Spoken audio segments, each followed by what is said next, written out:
now.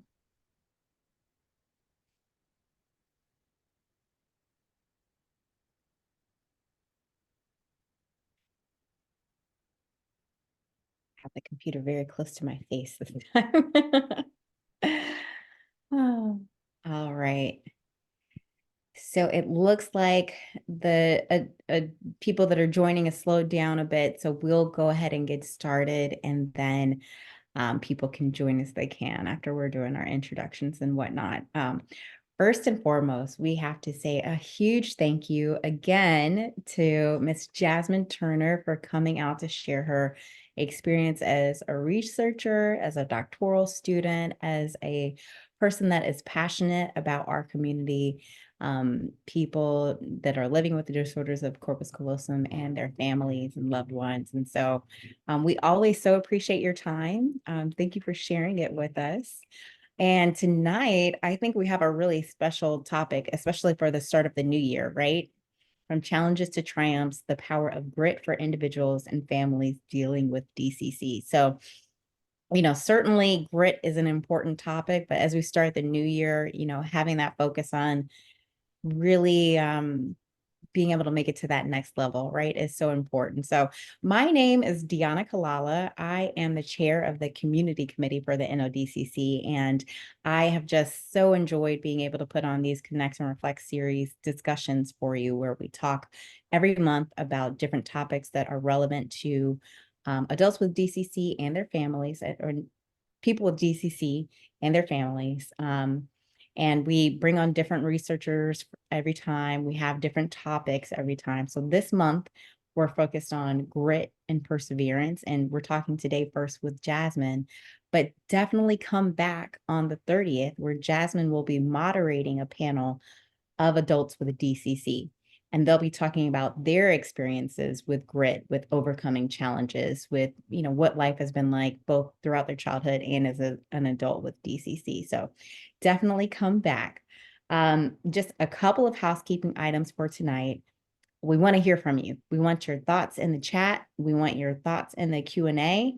So definitely, type anything you want in the chat. I'll be reading everything. If you have questions that pop up as you're listening to Jasmin speak, put it in there. If you have thoughts, comments, all of it really helps the discussion and helps you all feel more connected to one another while you're listening to the webinar as well. So, and I will read your questions to Jasmin at the very end so that you can get them answered, right? So we're so fortunate to have someone with such great experience researching and getting to know folks with DCC here with us tonight. So without further ado, I will turn it over to you, Jasmin. Thank you so much. Thank you. Thank you for having me back. This is one of the highlights for me of what I do, is just getting to come and actually provide this information for families and support people that really need it. And I agree. I think this is a great topic for the new year. I just had my kind of monthly Zoom with the adults last week, and we spoke about, to some extent, New Year's resolutions. I didn't want to get too stuck on the idea of just setting goals for the new year, but we spoke about things that they're looking forward to and things they might want to achieve over the next year. And so I think this is a really great time just to stop and think about the kinds of personality traits that we want to instill in our younger ACCers that are going to help them go into adults that have disability, to set long-term goals and to achieve those goals and ultimately thrive. So with that said, let me just get my slides started.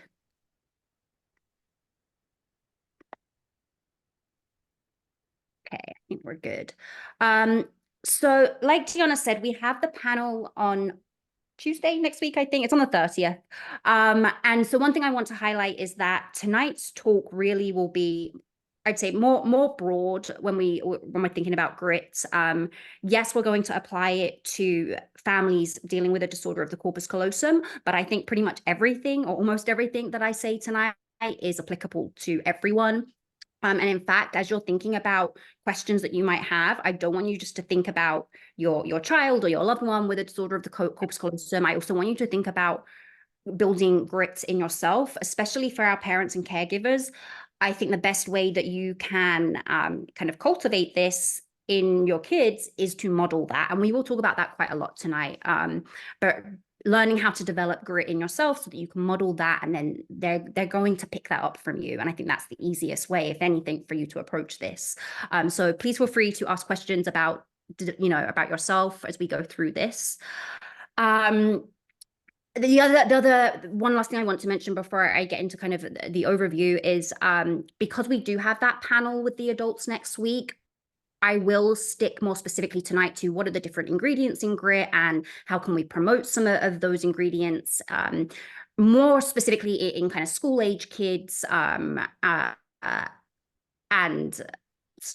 guess in college, and just how this applies to those of you that are in school.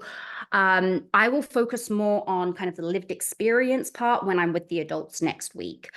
I personally do have a corpus callosum. I don't have a family member with this disorder, so I kind of wanted to leave those lived shared experiences to the adults when we're with them next week. And I can tell you we've got, I think, 5 wonderful adults that have some really great stories of resilience and perseverance and grit. And I'm very excited about them getting to share all of that with you. But tonight, the plan. So what is grit? We'll just define that and why it's important, kind of what has research told us about why grit is important. Then we'll look at those core ingredients. So just to give you a kind of an overview, we'll talk about having a growth mindset, how to build resilience. We'll talk about internal motivation. And then we'll talk a little bit about some of those cognitive factors that go into grit, such as being able to think and plan ahead.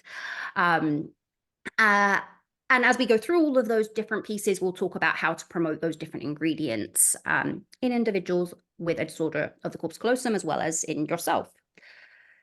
So what is grit? Now, this definition comes from Angela Duckworth, who is the best-selling author of the book Grit, The Power of Passion and Perseverance. She has a great TED talk. It's like 6-7 minutes long, so I highly recommend looking that up if you get time. But basically, she has spent time researching the various predictors of success. And grit has come out as one of the major factors that determines our long-term kind of success in life. And so her definition is that grit is passion and perseverance for very long-term goals. Okay, so this is having stamina. Grit is sticking with your future day in and day out, not just for the week, not just for the month, but for years, and working really hard to make that future a reality. Grit is living life like it's a marathon and not a sprint. So essentially, it's this ability to set long-term goals and to slowly work towards those in a way where you're kind of persevering in the face of setbacks. You are embracing mistakes and challenges and failure, and just basically just not quitting and not giving up. That is what she's defining here, this passion and perseverance for these long-term goals. And this is important for many reasons, but just some of the kind of the research outcomes. Oh, my slide will change. There we go. So one of the main things that Angela Duckworth found was that it is highly predictive of academic and career outcomes. So one of the studies that she did was with 7th graders. She was teaching math, and she found that the outcomes in maths, whether they did well or not, was okay. Yes, IQ plays a small role, but that was not the main factor at all. It was in fact grit, how hard they worked, how long they persevered on the task, on studying. That's what predicted their outcomes. Okay, so I think the key point here is it's not so much about talent, it's not about ability. The idea here is that your ability to put the effort in and to keep working, no matter how long it takes, is really the determining factor of some of these outcomes. Self-esteem. So this is our subjective evaluation of our self-worth, our attitude towards ourselves, how we feel about ourselves.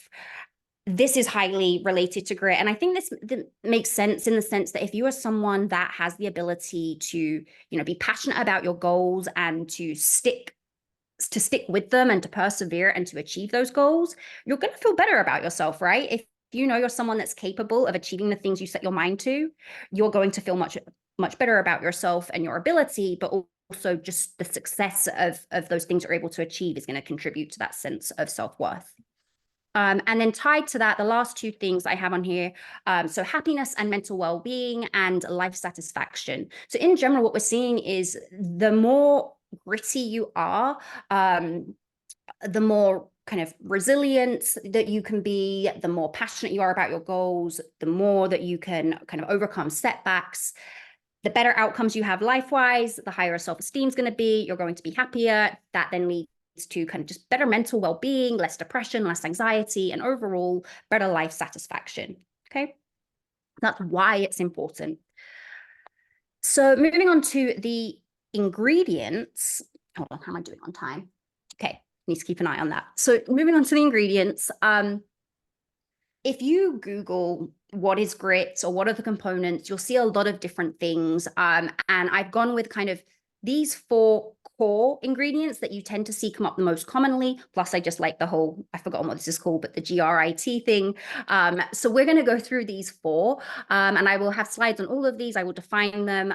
But just as an overview, we're going to look at having a growth mindset, being resilient, having internal motivation, and then this last one, so thinking and planning skills. I will say one of the things that I noticed coming up when I was just, you know, getting into the literature and looking at how does grit relate to kind of kids with disabilities, you know, how do we improve grit in kids with disabilities? One of the things that I kept seeing was that grit it's challenging when grit consists of traits that are typically lacking in kids with neurodevelopmental disorders. Now, I don't really agree with that. I actually think, especially if we look at these first 3, and we're going to break these down, but I think all of these are, you know, skills, traits that we can 100% promote in our kids with a disorder of the corpus callosum. The thinking and planning part may be where they need more support, but I don't think it's an area that we, you know, that isn't feasible. I just think they need a bit more support there with thinking through what their long-term goals might be and how to actually reach those goals. But in terms of how they think long-term about getting there, that growth mindset, that resilience, that internal motivation to reach those goals, I think there's no reason to believe that would be any different in these kids. They just might need a bit more support. So before we break these down, as I did with my last webinar, and I think this will be a continuing theme for me, we got to have at least one slide on what's happening in the brain. And this is not a slide on what's happening in the brain in relation to grit. What I wanted to do is just give you a very, very basic foundation of what we mean by neuroplasticity or brain plasticity. And I want you to take this with you as we go through these other slides. And I think it will become clear why I want you to have this foundation as we get into a growth mindset. So I'll talk more about that in a second. But neuroplasticity is essentially the brain's ability to change based on experience. Okay, so this is this is something that happens throughout life, but is very important for those early years, as we are, you know, interacting with the world and learning new things, being exposed to new things. Our brain is creating all of these new connections, new neurons are growing and connecting with each other. And this is something that is happening a lot in those first few years and continues as we get older, but primarily in those early years. And there are multiple ways that the brain can change. So I just want to go through a few of those. So one, new neurons can form, new connections can form, and then connections that are already there can either become stronger or weaker. So if you've taken like a very, you know, an intro psych or biopsych or something class, you may have once heard the saying, neurons that fire together, wire together. When we are engaged in an activity that is using certain neurons, they are active and they will connect. So the more that this is kind of tying into the stronger or weaker connections, especially in those early years of development, we go through a phase that is known as synaptic pruning, where those connections that aren't being used, that don't need to be there, we start to lose those. But the connections that are needed, the ones that do get used, are going to become stronger. A kind of everyday example of this would be learning to play a new instrument. The first time you ever sit down and try to learn a new instrument, chances are there are going to be connections that are not there that are needed. And so initially those connections start to develop. And then as you practice, and a key part of actually this, there's a great book called The Talent Code. I'm not going to talk about it because I'll go off on a tangent, but just recommendation, The Talent Code. It talks about this, how making mistakes is a really crucial part of developing a skill, because every time you make a mistake and stop and correct yourself, you're training your brain. Hey, we got that wrong. Don't want that. Let's do this again. And you keep doing it until you get it right. And what's happening is I don't want to get too much into the neurobiology, but you are strengthening those connections in the brain. And that's why, let's say you've been learning the piano. Initially, it's like it's going to be very slow. You've really got to think about it. And it's like you think and then you do. And there's like this slow process. And then eventually it becomes automatic, where you don't have to think about it and you're just doing it because those connections in the brain have been made stronger. And once they're stronger, they can communicate faster, and we become better at things. So I want you to have that in mind as we go through this, because when I say that this is the brain's ability to change based on experience, that also includes challenges, failures, and successes. Okay, so as we're experiencing different challenges, failures, successes, that is shaping our brain. And how we respond in those moments of failure and success is further shaping the brain. So hold that in mind. So now we're going to go through each of these, starting with growth mindsets. And let's just start by defining this. So a growth mindset is when we have the belief that knowledge, abilities, skills are learnable and can be improved through effort, perseverance, and dedication. So the idea that we're not born with a fixed set of abilities. Our brain can adapt and we can learn new things. And we tend to find that when people have that belief, when they believe that they can learn something, then they're more likely to embrace those mistakes or those challenges. They're more likely to view failure as an opportunity for growth. It's kind of an expected part of the journey. If you know that it's going to take time to learn something and it's going to take effort to improve, you expect that you're not going to get it right all the time. And then it's much easier to deal with those challenges as they come up. And as failures come up, to go, well, okay, that didn't work this time. I'm going to try this time, or I just need to try again, or I need more practice, whatever it is. But the key idea there is like, okay, I'm just not there yet. Okay, but I can get there. And so you see a certain kind of more flexible thinking style with a growth mindset, where people may be able to think in a way that's more along the lines of, it's okay if I make mistakes. I know it's okay if the finished product isn't perfect yet, but I'm just trying to improve. I can do hard things. It may take time, it may take effort, but I can get there. On the other hand, we have a fixed mindset. So this is the belief that qualities such as knowledge, ability, skills are stable and unchangeable over time. So the idea is that those qualities are fixed. So thinking that, I'm born with this level of intelligence, that's it. There's no point trying to improve it because it's fixed.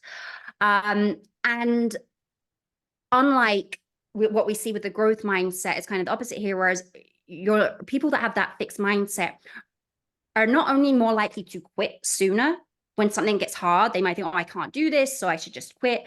They're less likely to even start something if they think there's that risk of failure. So, these might be kids in class that think, well, I'm bad at math, so what's the point of trying? Like, I'm not good at it, versus I struggle with this is hard for me and I need more support, but I want to become better and I can become better at this. Okay. So when it comes to instilling this in our kids with a DCC, and I realize I'm focusing on kids at this point, this is relevant to everyone, but I think one of the first things we want to be doing, teach children about their brain. Now, this is where this might be something different from what you would do with kids without a DCC. But the reason I think this is important is when you're dealing with something like a genesis of the corpus callosum, there are some genuine challenges and limitations. And I think making kids aware of, okay, here is what is going to be tough for you. You can do it, but this is going to be tough. And here are some things where this is really going to be a limitation. I think that's important. And obviously, when you have those conversations, and how you have those conversations is going to vary. You want them to have the ability to comprehend, you know, what you're telling them. So you may want to think about the best way or best timing for this conversation. But I think helping them understand that because you lack connections in the brain, your brain is working so much harder. So it may take longer to do, this is just one example, but it may take longer to do things because it doesn't have those connections. If you have a kid that understands that, let's say, I mean, I hope kids are getting the accommodations they need in school, but let's say you have a child that hasn't got the extra time on an exam, and they take an exam and, you know, their friend gets this grade, they get this grade, and they feel disappointed, and, you know, they tried really hard, and there's a good chance that that you know, whatever their grade is not a reflection of their actual ability, but could be a reflection of their processing speed, and they didn't have enough time. So it's not that they didn't know the information, they couldn't finish the exam. Things like that, where I think helping them understand that it's not that you can't do this and you're any less smart, your brain just needs more time. One of the other examples I've given on the slide here is the importance of repetition and automatic processing. If if you've listened to some of these talks before, I know that it's come up that repetition is incredibly important for our kids with a disorder of the corpus callosum. And the example I like to give here is learning to drive. So if you think about when you first started driving, you, again, like learning the piano, you have to think about every little tiny detail. All of your effort, all of your energy has to go into the process of driving because it's new and it's not automatic yet. So you have to think through putting seatbelt on, if I check my mirror, you know, all of the individual things. But you practice and you do it over and over and over and over again, and you do it so much that it becomes automatic. So you don't have to think about it anymore. This is one of the ways that we can kind of reduce that effort for our kids with a DCC, is if there are certain things that they can practice and they can repeat over and over again, it will eventually become automatic and requires less effort, and will become faster. So I think the point I really want to make here is just taking the time to teach them about where those limitations might be, where their strengths might be, and what role this plays in their abilities, and really emphasizing that. For me, I think the main thing, if I had a child with this, that I would want to teach them is, this might make things harder. Your brain might do things slower, but that doesn't mean you can't do it. We just need to figure out what supports you need to help get you there. Encourage new experiences. Ideally, experiences that get them just slightly out of their comfort zone. So I want to introduce a term here, the zone of proximal development. So you want to create opportunities that are just in between being too hard and too easy. If it's too easy, it's boring. There's not much motivation. There's not really an opportunity to learn or make mistakes. If it's too hard, then if they can't succeed, then they're going to learn, well, when I try things, I can't do it. So what's the point? And they're more likely to quit. So you want something that gets them out of their comfort zone enough that it's new, it's challenging, but they can succeed, so that they get that reward and learn that, oh, I couldn't do this before, but now I've learned to. And they start to get that kind of feedback and that reinforcement of success.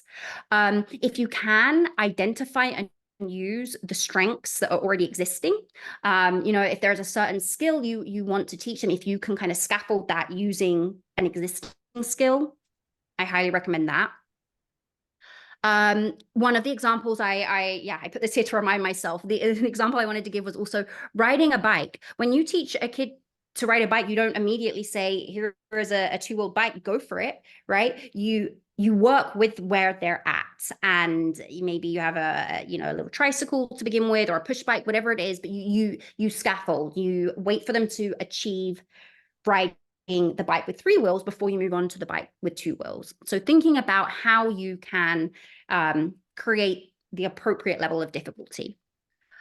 As you're doing this, reflect. So as they're engaging in new activities that you know might be challenging and may require, some repetition and may involve some mistakes and trying again, talk to them, reflect about that experience, and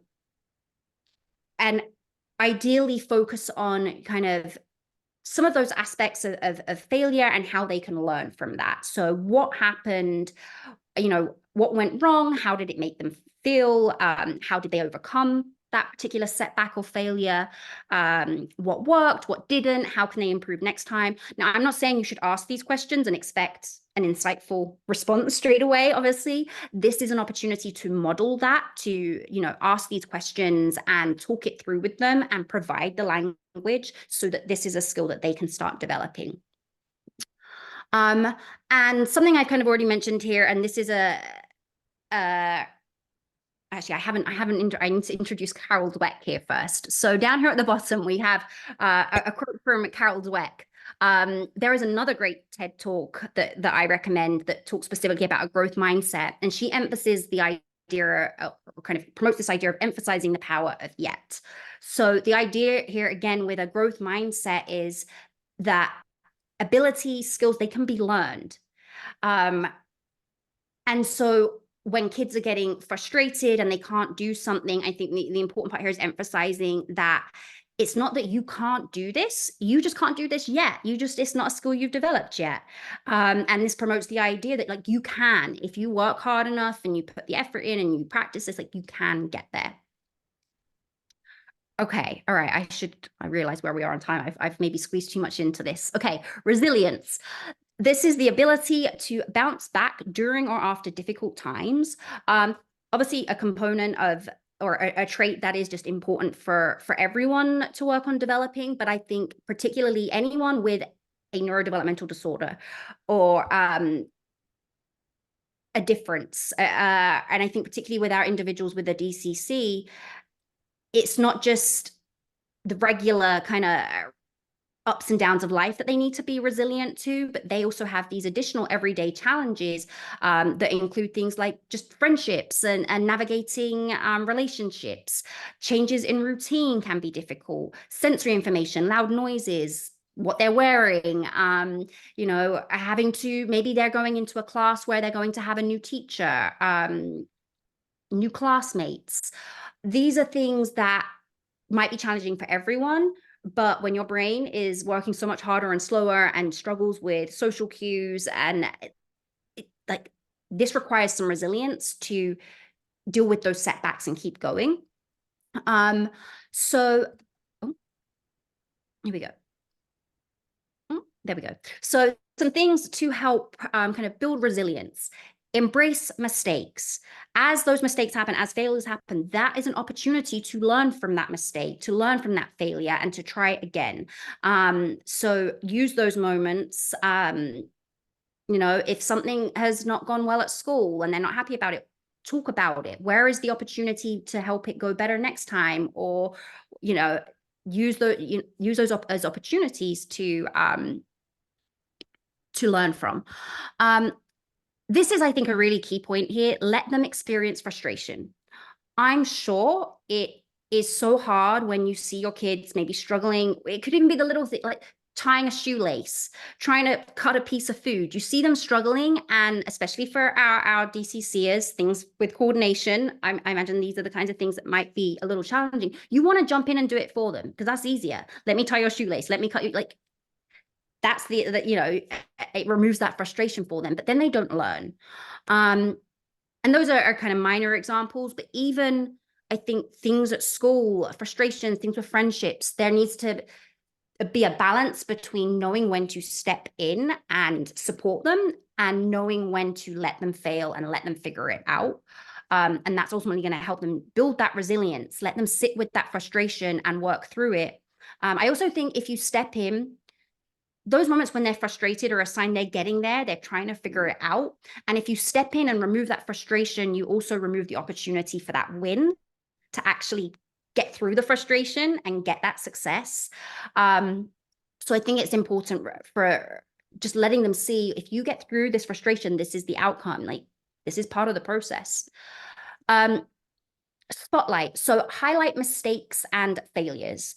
And this is really because, in order to build resilience, we need to fail, we need to make mistakes, we need to try again, and it gets much easier to keep doing that, to keep being willing to fail, if we've done it before and we know what the outcomes are and we know that we can get through it. So by spotlighting, by taking moments where they're making mistakes or they're failing, and by going through that and it helping them understand that it's okay, showing them that they have the tools, you are increasing the likelihood that they'll take risks in the future, that they will get outside of their comfort zone because they're learning that it's okay to fail and that they can get through it.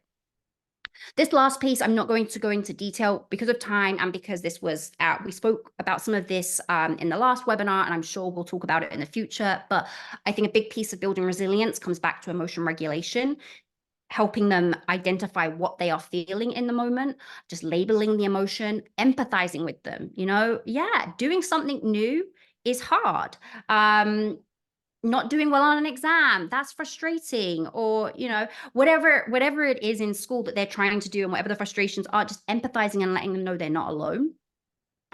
Create a safe space. I think this is also important. Just thinking about younger kids in school, in those moments when they are feeling frustrated or overwhelmed, having a meltdown, I think both at home and in the classroom, having some kind of a safe space where they can go and feel those emotions.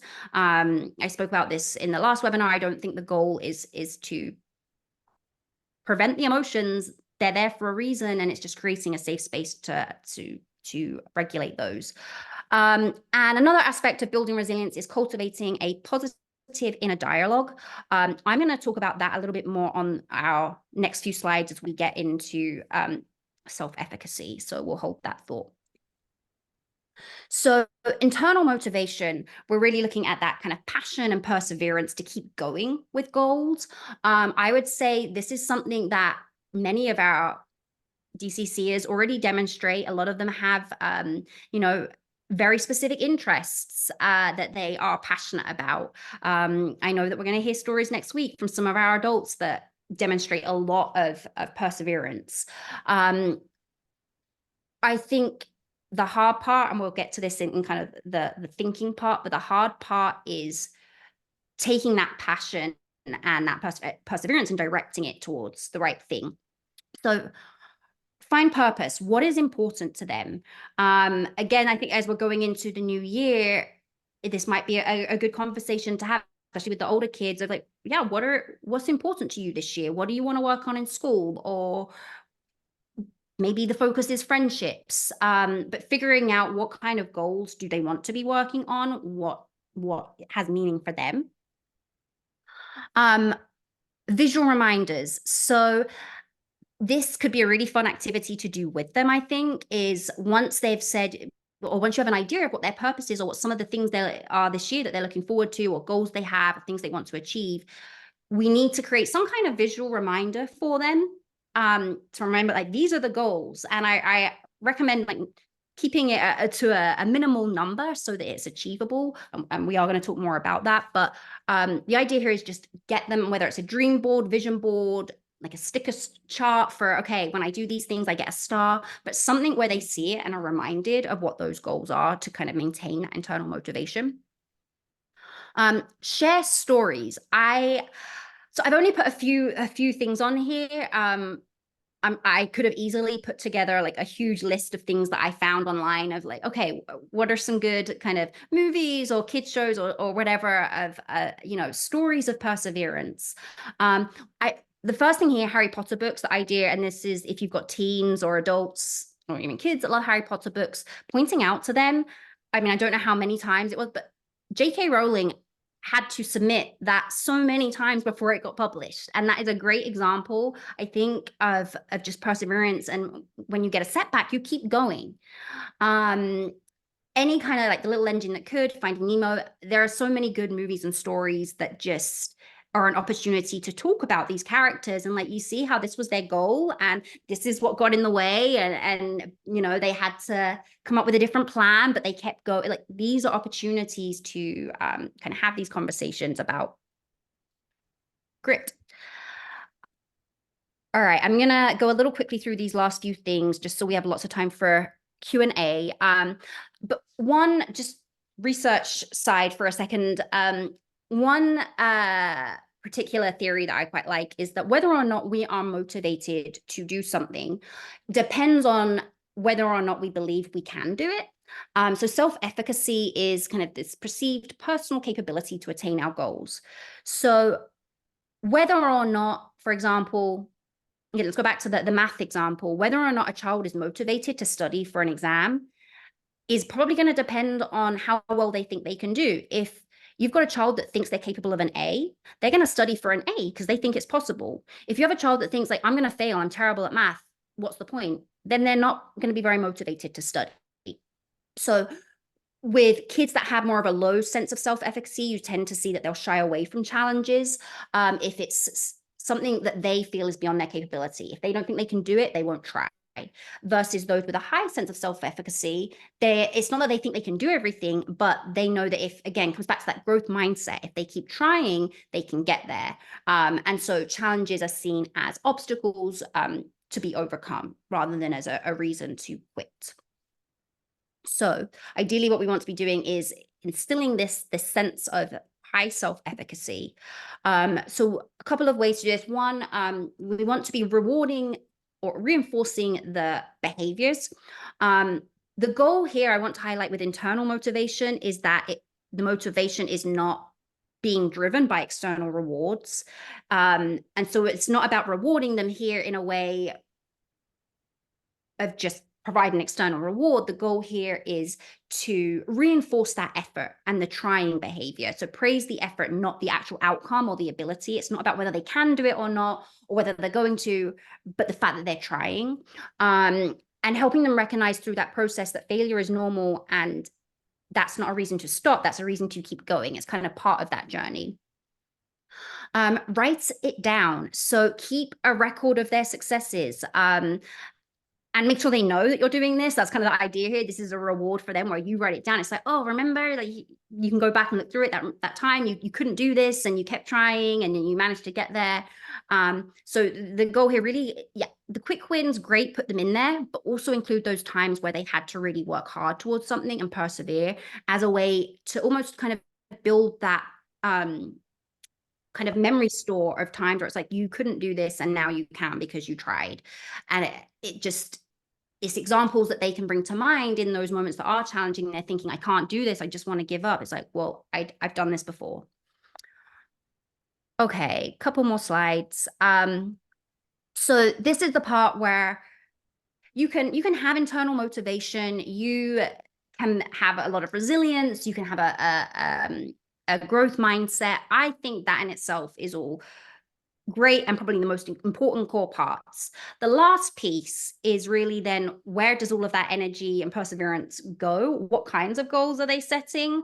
And are they setting goals and trying to achieve them in a way that is realistic? And this is where they may need a bit more support. So prime them for new learning as they're doing something. And this might be where you want to, especially thinking about school, take a look at what they're going to be doing this semester.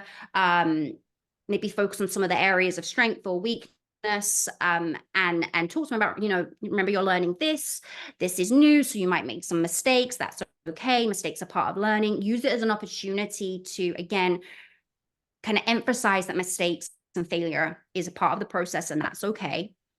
And I think by priming them when those moments come, there's hopefully going to be less frustration because they're then reminded that this is part of this process.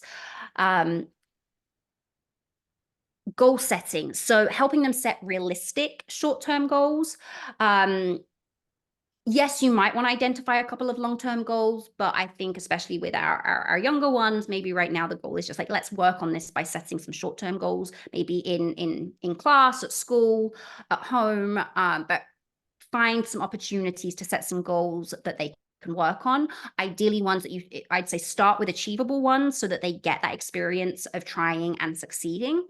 And this is, if they can, sit down and help them understand the different steps that you're breaking this down into. If they're not there yet, you can break that down for them, and then that's something you can teach them to do later. But this is where you might need to be a bit more, provide a bit more structured support. And then problem solving. When those challenges do arise, that then requires problem solving to kind of get past them. And again, this kind of comes back to letting them feel frustrations. You don't want to be solving the problem for them unless it's something where they really do, there'll be times you need to do that. Provide ideas, provide support, but ultimately allow them to come up with ideas, because it's teaching them that skill. And then it's also allowing them to have some power in the situation. If you're deciding for them, that motivation to do it is going to go down. So if they feel like they have a role in the decision making, in the problem solving, that's going to be much more motivating. So then just a few summary points. I think as I was creating these slides, I'm like, oh, some of these things apply for all of these, and I can't decide which slide to put it on. And I think, so these are just a few of them that I think are general to promoting grit. You want to be creating a supportive environment. So provide encouragement, validate them for trying. Or again, remember, you are praising the effort, celebrate the progress they're making rather than their actual ability.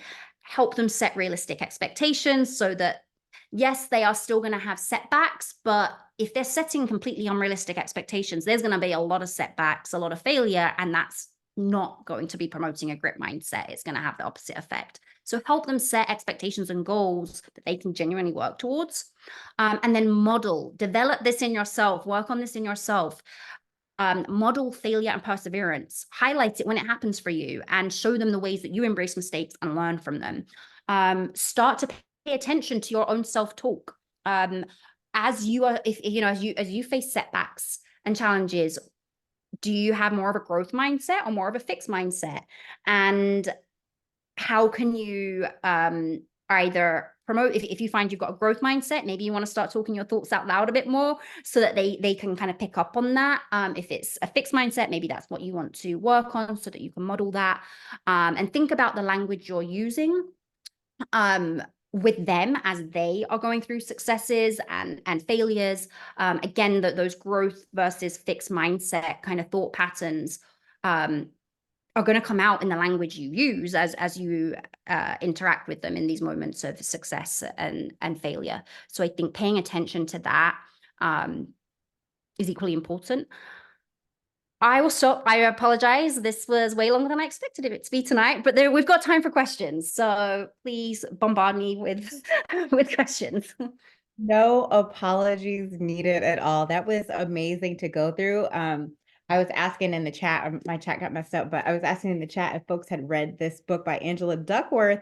And, if you didn't read it, you don't have to read it now because you gave an excellent synopsis. And I think I love how you applied it to our kids in particular and, thinking through some of the challenges that they might face with it in particular. And, in the chat, we were talking about it a little bit. And one question that sort of came up that we're talking about is kind of when is the best time to start talking about setting goals. In the chat, we were talking about reading and bike riding. Some parents are using that as a way to set goals with their kindergartner. Can you go younger than that? Or should you look at it sort of developmentally when you're, our kids grow at different rates, right? So developmentally might be the best way to think about it. I think, hold on, I'm going to stop sharing here. I think ultimately it's going to depend on your child and cognitively where they're at and how much they can understand. But I think even from a really young age, I'm not saying sit down and set goals with them, but you are already doing that and you can talk some of this out loud. So as let's say it's the weekend and you've got whatever activities planned you're going to do with them. You can tell them, okay, so the goal for this morning is we're going to do this. And once we've achieved this, you can use that kind of goal setting language. Or, okay, let's think of one like, again, learning to ride a bike. That, you know, you're not necessarily going to sit down and say, okay, here's our goal is we're going to learn to ride a bike and here are the steps we're going to take. You're not necessarily doing that, but you can still engage in those kinds of conversations as they're learning of, hey, you know, let's say they fall off the bike and you're comforting them. You go, you know, this is a new skill. You know, we even as adults, we set goals and we can't do it straight away. It takes time. And sometimes there are setbacks and we fall down and we get back up and we try again. And so like, I think conversations around setting goals, that's more explicitly, yeah, wait till they're older and you know that they've got the capacity to understand it. But in terms of just having conversations around the process of working towards a goal, I think that it can definitely be modeled and can be had from a very young age. Yeah. And I encourage everyone that's listening, if you have questions, add it to the webinar chat or to the Q&A, and I will make sure I'll force Jasmin, not that it would have to, no arm twisting required, but I'll make sure that Jasmin answers your questions. So if you have any, definitely go ahead and ask anything that's on your mind. One question that I had, you talked a little bit about processing speeds and grades, you know, how our DCC kids brains work affects the outcome of the effort that they put in, right? And so when you talk about grit, a lot of the emphasis is on effort. I mean, on the actual outcome, not so much on effort sometimes. So how do you balance that, you know, effort versus outcome, especially for our DCC kiddos? I think the important thing to bear in mind is like with our DCC kids, the outcome might take a little bit longer to get to. And I think that's important because if you, especially for our new parents, that there might be that tendency to compare where your kid is at to another child and be like, well, why isn't my kid able to do this? And we've been working on this and we're trying, and it's like, it may just take longer. Mhm. I think it's frustrating when we live in a society that does place so much emphasis on the outcome. And I think this is again a conversation when maybe when kids are old enough, or to be honest, even it just throughout childhood, this is where it's what language are you using? Are you a parent that is emphasizing, you know, you've got to work hard because you need these grades to do X, Y, Z, or, you know, sorry, I'm kind of organizing my thoughts as I say this. I guess as a parent, I think one way is in those moments, let's say, you know, grades have come in from school. How do you react to that, to the outcome? Are you, you know, you can celebrate the outcome, but are you placing emphasis on the grades and what they've accomplished? Or you are focusing on the process that it took to get there? So I think this is where taking those moments when the outcome does come to say, this is great, but hey, look how hard, look what you did to get here. And showing them like, look at all these steps you took. And remember when you couldn't do this and now, and so really focusing on the outcome, sorry, on the kind of the process. Yeah. But it's hard because yeah, I do think we just live in a society where it's like, what is the outcome and not enough focus That- on. That's such a good point, though. I know after reading this book, I stopped like really rewarding my kids for good grades. Like, you know, I wouldn't shun them, but you know, they bring home a good report card and I'd say, oh, that's awesome. Let's move on. How do you know, how's your homework coming along? And not so that they don't also feel that pressure of I have to get this, and that.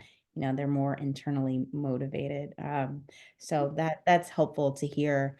Relatedly, right? Like we know that compared to their neurotypical peers in class, a lot of our DCC kids might struggle, right? Or as they look at how their peers are doing, it might come easier for someone else than for a child with DCC, whatever that it may be.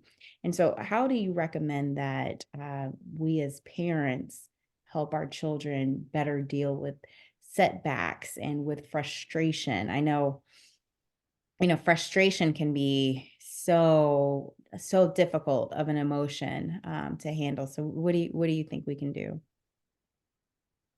So many things come up when you ask that question because this is for me my area of like my career where I want to go with this, where I feel like so many challenges that our kids have are because of those setbacks in school and that peer rejection and negative feedback from teachers, and that just awareness that like they are not necessarily fitting in or comparing to their peers. And it's like, well, how, like, at such a young age to be aware of that and to not feel like you belong and to feel this rejection, this is where we start to see the depression and anxiety and all of these long-term problems where how do we intervene and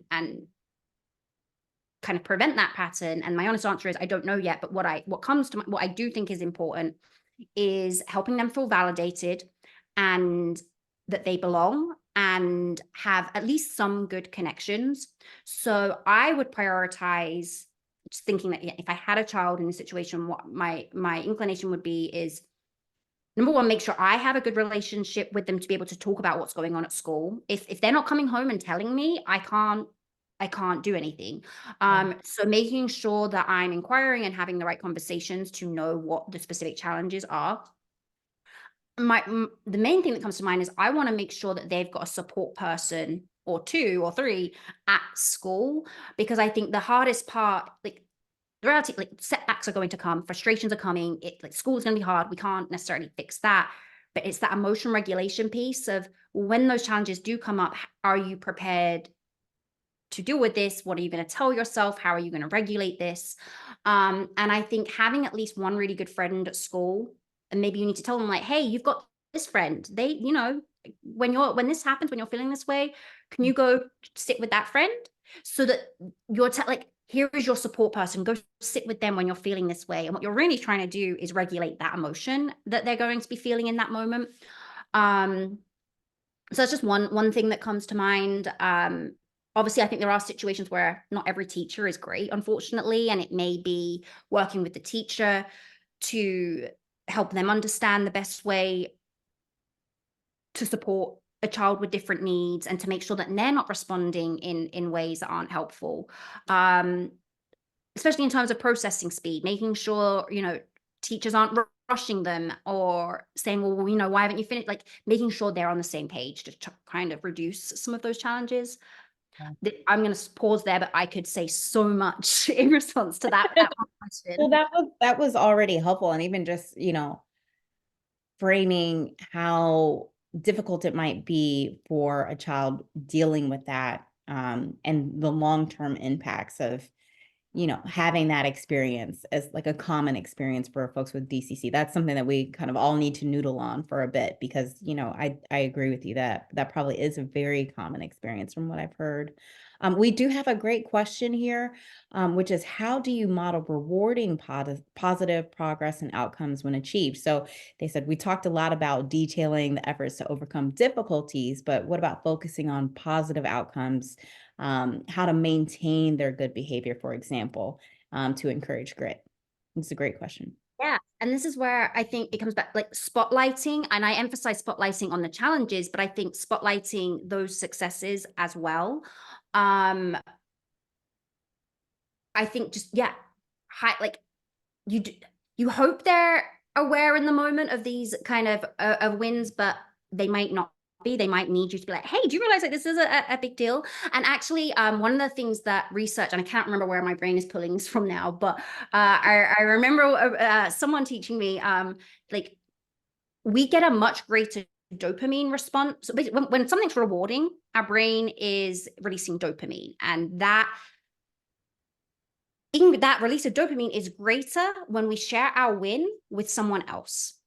So for example, like if I know that I've been like putting something off and I can finally get it done and it's like, oh, this is such a win that I finished this, I will text someone and I'm like, I did it, because I know I'm going to increase the amount of dopamine that I get.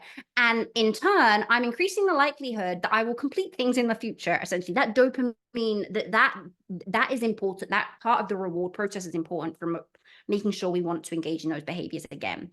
So the behaviors we do want, the positive things, reward those too, emphasize those too, just even if it's just like a yay, like let's just verbally celebrate this for a second, I think is equally important to reinforce that behavior. Yeah. And along the lines of grit, maybe it's reinforcing that behavior that contributes to the outcome that we want. So like maybe we're not saying, yeah, you got an A. We're saying, yeah, you did your homework. Yay, you're paying Yeah. attention. Yay, you're focused. All of the things that contribute to the great grades that, we would ultimately, hope, or, just mainly hoping that they're meeting their ability, right? And I'd say, like, look for those little moments. Again, just going back to the bike example, maybe there's a moment where they fall off and they immediately get back up and they get back on and they keep going. Acknowledge that when they come back, like, hey, I saw that you fell off, but you got up and you kept going. So, like, when you see those positive behaviors, those, like, emphasize it. Make sure they know, like, again, that's a reward just to show them that you've seen it and you're validating that behavior. I think we have time for just one more question. And this is something that you touched on a little bit in terms of explaining the brain, right, to kids with DCC. Mhm. I'm sure this is probably a larger topic about disclosure generally, but when and how do you think you disclose to a child, your brain works like this, and you've got these processing differences, and if that when or how relates to how you think their grit might grow or develop, would be interested to hear that I too. I'm going to just to be completely transparent. The answer I'm about to give is very much my own personal thoughts on this. Everyone's going to have maybe a different answer. Number one, I think it depends on your child's functioning level.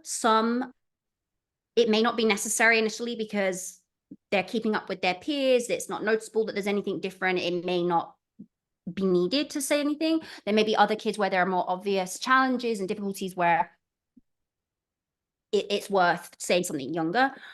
I think I don't know. I don't know when the right age is. At the very least, again, if I had a child with this, by the time they are 6, 7, I think by the time friendships really start to play an important role, that's when I most likely would have explained it earlier.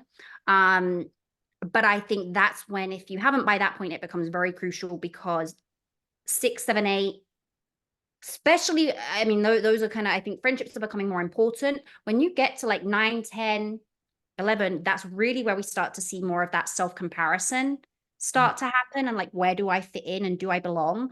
And my reasoning for thinking like they need to know before that and need to have some language and some sense of how this fits into their identity is, without that, they'll be comparing themselves, seeing they don't compare, seeing they might fall short in certain areas. And if they don't know why, then it becomes potentially a self-blame, like, oh, other people can't, like my friends can do this, why can't I?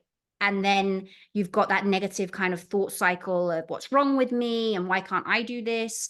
So I personally think the earlier the better. And it might be something where you start off with the basics, and I don't know what this would look like, but as they get older you kind of update that understanding that they have to match where they're at.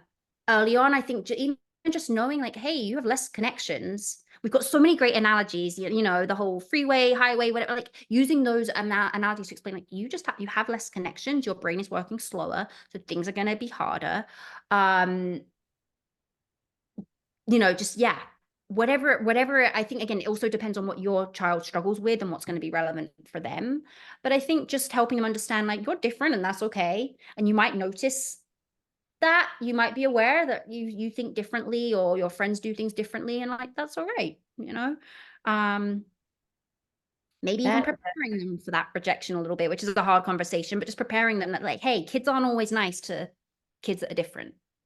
Well, that is such great advice, and I really love the concept of just updating it a little bit more and more so that it's age appropriate. And we've got lots of commentary in the chats about, taking the highway versus the scenic route or the country roads, You know right? what? If possible, just so before we end this and I don't get the opportunity, if you can save the chat for me, because then when I do the panel next week, if there are certain questions or comments that people have that we can address next week, I'll make sure I tie that in. So yeah, if you can Okay. save it, Yeah, that would be yeah, helpful. definitely. Because I don't get time Yeah. to read all this and I see that there's so many things coming up.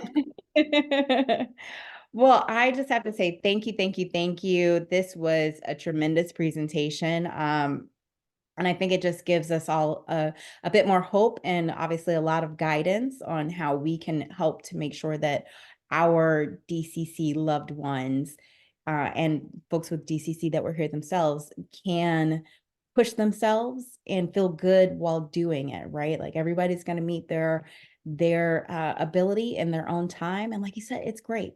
Wherever you're at and whatever you're doing is great. And so this was fantastic. We appreciate your time. And everyone, don't forget, there is another panel that you will not want to miss. It's adults with DCC talking for themselves about what grit and perseverance has been like for them. I think it's going to be really inspirational and really educational. So we will see you back here on the 30th. All right. Y'all have a great evening. Thank you.